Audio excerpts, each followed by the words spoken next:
دا ورو سوال کړی دی چې بعض خلک ژوندي او د ځان دپاره قبر وکني نو دا جایز دی او که نه ځان له قبر نیولی الجواب قبر ځان له نیوه دوه قسمه دي په داسې ځي کې ځان له قبر نیوه په داسې مقبره کې چې هغه عامه وقف وي نو په داسې ځي کې ځان له قبر نیوه نه دي روا ولې ځکه چې تا په نورو خلکو باندې ځای تنګ کو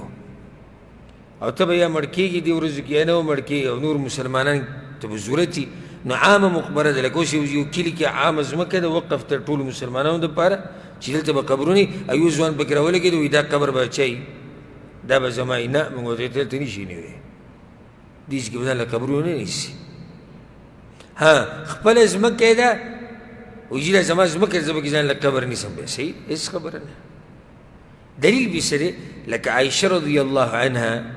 هغې به څه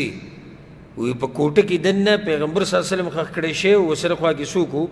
ابوبکر صدیق و او دا درېیم ځای ما ځان له ساتلی و دا دلیل دی بې ګوره دا درېیم ځای وی ما ځان له ساتلی و چې بیا هلته څوک ښخ کړی شو عمر بن خطاب رضی الله عنه او عایشه رضی الله عنها په بقي کې بیا ښخه کړی شو نور ځای په کوټه کې نه و